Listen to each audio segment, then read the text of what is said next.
হে পাপী, তোমার সময় শেষ হয়েছে, চলো এখন তোমাকে তোমার কর্মের শাস্তি দেওয়া হবে। বন্ধুরা, আজ আমরা আপনাদের বলবো গরুর পুরাণে বর্ণিত সেই ভয়ঙ্কর নরকগুলোর কথা এবং সেখানে দেওয়া ভয়ানক শাস্তির কথা, যা শুনলে আপনারও রুহ কেঁপে উঠবে। বন্ধুরা, চোখ বন্ধ করে সেই মুহূর্তের কল্পনা করুন যখন জীবনের শেষ নিঃশ্বাস ছাড়বে এবং যমদূত আমাদের সূক্ষ্ম দেহকে নিয়ে যাবে। এক অদ্ভুত কাঁপুনি, ভয়, উদ্বেগ, কিন্তু শরীর তো পিছনে রয়ে গেছে, এখন শুধু কর্মের গাঁটরি কাঁধে ঝুলছে। যমদূত আমাদের সেই ভয়ঙ্কর পথে টেনে হিঁচড়ে বৈতরণী নদীর তীরে নিয়ে যায়, এক লালচে ছায়া দুর্গন্ধে ভরা নদী, যেখানে গোবর, রক্ত, মলমূত্র সব কিছু বয়ে চলেছে। যাদের পুণ্য সামান্য হয় তাদের গরুর লেজ ধরিয়ে দেওয়া হয়, বাকি আত্মারা সেই নোংরা জলে ডুবে ভেসে কাঁপতে কাঁপতে পার হয়। এটাই প্রথম শিক্ষা। জীবনভর আমরা যে পবিত্র গোবংশের সম্মান বা অপমান করেছি, তাই এখানে আমাদের নৌকা বা বোঝা হয়ে ওঠে। নদী পার হতেই দূর দূরান্তে ছড়িয়ে থাকা অন্ধকার দেখা যায়, এমন অন্ধকার যা শুধু চোখ নয়, আত্মাকেও গ্রাস করে ফেলে। সামনে যমরাজের দরবার, সেখানে চিত্রগুপ্ত আমাদের সমগ্র জীবনের বিবরণ পড়ে রায় ঘোষণা করেন কোন পাপ আমাদের কোন নরকে নিয়ে যাবে। তখনই এক বিশাল কালো দরজা খুলবে এবং নরক যাত্রা শুরু হবে। গরুর পুরাণে 18টি প্রধান নরকের বর্ণনা রয়েছে। আসুন আমি আপনাদের একে একে সেই সব লোকে নিয়ে যাই, যাতে বোঝা যায় যে প্রতিটি ক্ষুদ্রতম অধর্মের হিসাব কতটা ভয়ঙ্কর হতে পারে। প্রথমে আছে তামিশ্র। এটি অন্ধকারের সাগর, এত ঘন যে হাত সামনে ধরলেও দেখা যায় না। পতি, ভাই, বন্ধু, যে কেউ ছলনায় কারোর ধন বা সম্মান কেড়ে নিয়েছে, তারা এখানে ফেলা হয়। লোহার মোটা শিকল পাপীকে বাঁধে, যমদূত তাকে ঠেলে ঠেলে কঠোর দেওয়ালে আঘাত করে। অন্ধকারে দিশাহারা ঘষ্টানো, ভেতরে ভেতরে দম বন্ধ হওয়া এবং মনে উদ্ভূত অনুশোচনার আগুন, এটাই এই নরকের অবিরাম খাদ্য। এই অন্ধকারের আরও গভীরতম অংশ আছে, অন্ধতা মিশ্র। যারা পরিবার বা আশ্রিতদের খাদ্য, প্রেম, নিরাপত্তা থেকে বঞ্চিত করেছে, তাদের এখানে পাঠানো হয়।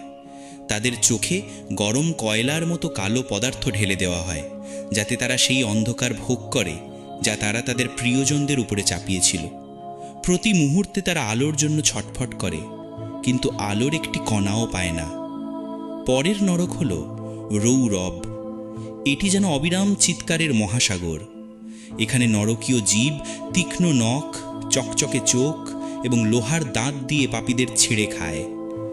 দয়াহীন কীর্তন সঙ্গীতের জায়গায় এখানে শুধু ব্যথার রাগ বাজে।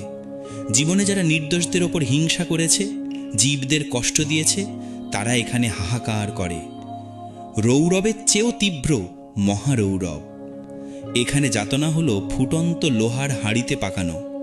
অত্যাচারী, স্বৈরাচারী এবং যারা নিরীহদের শ্রমের শোষণ করে ধনী হয়েছে, তাদের এখানে উল্টো করে ঝুলিয়ে লোহার হাঁড়িতে ফেলা হয়। তেল যখন কড়কড় করে, ত্বক ফেটে যায়। তেল চিকন হলে আবার উত্তাপ বাড়িয়ে দেওয়া হয়। কুম্ভীপাক নরক। নরকের নাম শুনলেই গরম তাওয়ায় বুদবুদ করা তেলের কথা মনে পড়ে। যারা মা বাবার অবহেলা করেছে, গুরু সেবায় অনীহা দেখিয়েছে, তাদের এখানে ফেলা হয়। বিশাল হাঁড়িতে এত ফুটন্ত তেল যে তার বাষ্পে চোখের পর্দা ঝলসে যায়। পাপী যখন ওপরে ভাসার চেষ্টা করে, যমদূত লোহার সাঁড়াশি দিয়ে তাকে আবার নিচে ঠেলে দেয়। কালসূত্রে মাটি লাভার মতো তপ্ত। ওপর থেকে সূর্যের শত শত তাপময় রশ্মি অলৌকিক দাহ সৃষ্টি করে। চোর, মিথ্যা সাক্ষ্যদাতা এবং যারা সত্যকে টুকরো টুকরো করে হত্যা করেছে, তাদের সূক্ষ্ম দেহকে এখানে উল্টো করে ঝোলানো হয়। দড়ি লোহায় পরিণত হয়ে ত্বক ছিঁড়তে থাকে। লোহার তলোয়ারের ঘন কাটা ঝোপ হল অশীপত্র বন। সেখানে পাতার জায়গায় অসংখ্য ধারালো তলোয়ার। যে ধর্মের ছদ্মবেশে অধর্মী কাজ করেছে, ছদ্মসাধু সেজে বিশ্বকে ঠকিয়েছে, সে এখানে প্রতি পদে কাটা পড়ে। জোড়া লাগে, আবার কাটা পড়ে। রক্তের ফোঁটা গাছে পড়তেই ফুঁসে ওঠে, যেন তলোয়ারগুলো আরও ধারালো হয়ে যায়। শুকরমুখ নরকে শুয়োরের মুখবিশিষ্ট যমদূত লোভী পাপীদের কেটে কেটে মাটিতে ফেলে। দুর্নীতিগ্রস্ত প্রশাসক, ঘুষখোর এবং যারা জনগণের ধন লুট করেছে, তারা এখানকার স্থায়ী বাসিন্দা। প্রতিবার অঙ্গ কাটার পর শরীর আবার জোড়া লাগে, যাতে পরবর্তী প্রহারের ধারা শুরু হতে পারে। যে অতিথি বা শরণাগতের অপমান করেছে, তাকে অন্ধকূপে ঠেলে দেওয়া হয়। গভীর কুঁয়ো, কাই জমা দেওয়াল এবং নিচে ভয়ঙ্কর সাপ বিচ্ছু। পড়ার সঙ্গে সঙ্গে তাদের দংশন শরীর ছিন্ন ভিন্ন করে দেয়। ব্যথার তীব্রতার মাঝে এমন অন্ধকার যে পাপী বুঝতেও পারে না তার চিৎকার কতটা উঁচু হলো। বাতপে যাতনা হলো আগুন এবং তীব্র ঠান্ডা হাওয়ার সমন্বয়। প্রথমে অঙ্গারে ঝলসানো, তারপর হিমশীতল ঝড়ে ছুঁড়ে ফেলা।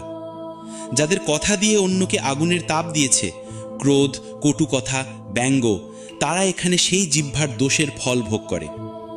হিমনশীত নরক এমন যেখানে অসহ্য শীতল ঢেউ উঠতে থাকে, যেন হাড়ে বিঁধে যায়। পাষাণ হৃদয়ের মানুষ, যাদের মধ্যে দয়ার উত্তাপ ছিল না, তারা এখানে ঠান্ডায় কাঁপে। বরফ জলে ডুব দিলে মনে হয় হাড়গুলো ভেইলে পড়ছে। ঊর্ধ্ব ভাজে পাপীকে মাথার ওপর উল্টো করে ঝুলিয়ে করাত দিয়ে ছিঁড়ে ফেলা হয়। যে গুরু বা দেবালয়ের অপমান করেছে তার অহংকার এখানে করাতের দাঁতে গুনে গুনে গলে যায়।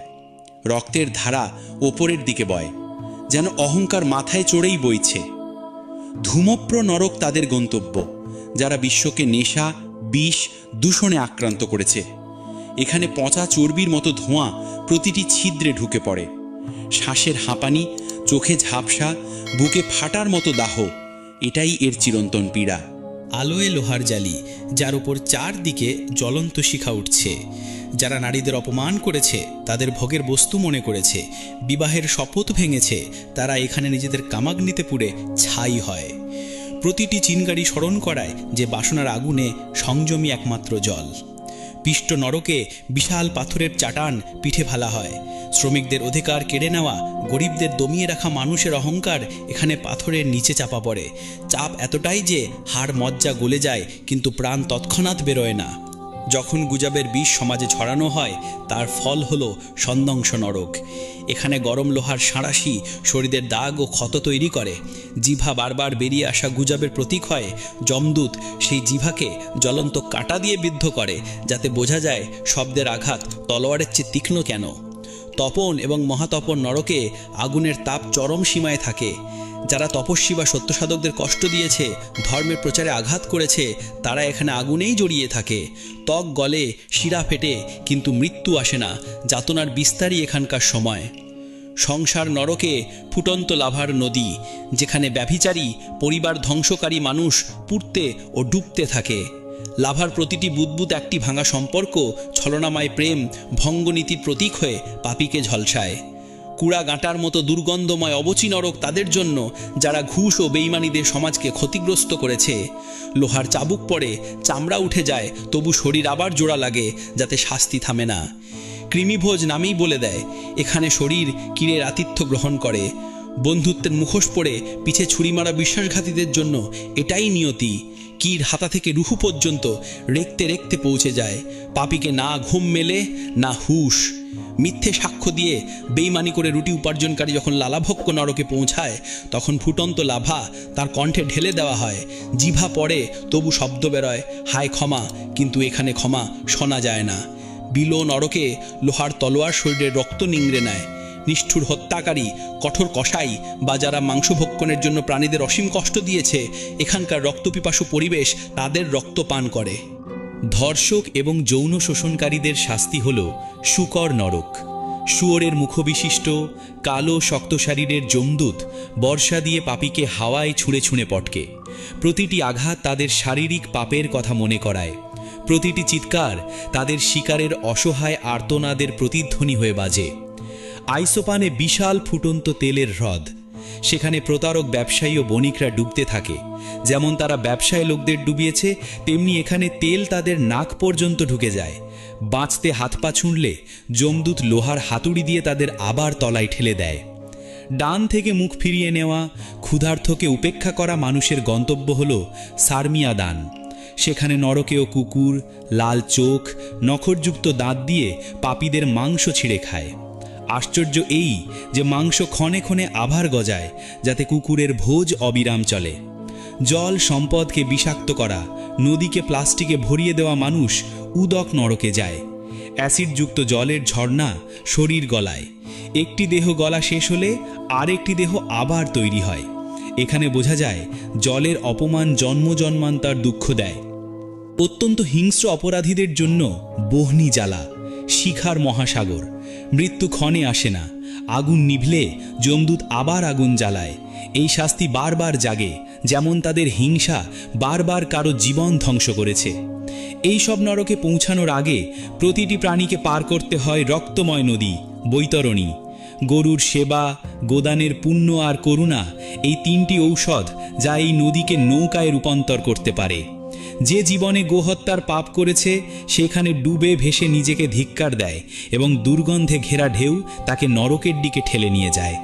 বন্ধুরা, এই শ্রবণ কোনো ভৌতিক গল্পের জন্য নয়, এটি একটি দর্পণ যা আমাদের দেখায় আত্মার কৌতূহল কিভাবে শাস্তি পেতে পারে। নরকের দৃষ্টান্ত আমাদের ভয় দেখায় না, জাগায়। কারণ ভয়ের সেই মুহূর্তেও একটি পথ খোলা থাকে, প্রায়শ্চিত্ত আর সেবা।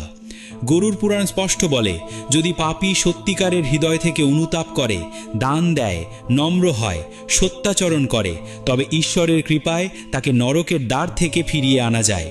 কিন্তু এই সুযোগ শুধু জীবিত অবস্থায়, মৃত্যুর পর শুধু চিত্রগুপ্তের হিসাব আর যমের শাস্তি। তো বন্ধুরা, এভাবে গরুর পুরাণে এই ভয়ঙ্কর নরকগুলোর বর্ণনা দেওয়া হয়েছে। আশা করি এই তথ্য আপনাদের ভালো লেগেছে। ভিডিওটি অবশ্যই লাইক করুন এবং কমেন্টে জয় শ্রীকৃষ্ণ লিখুন। সাথে চ্যানেলটি সাবস্ক্রাইব করতে ভুলবেন না। আপনাদের সবাইকে ধন্যবাদ।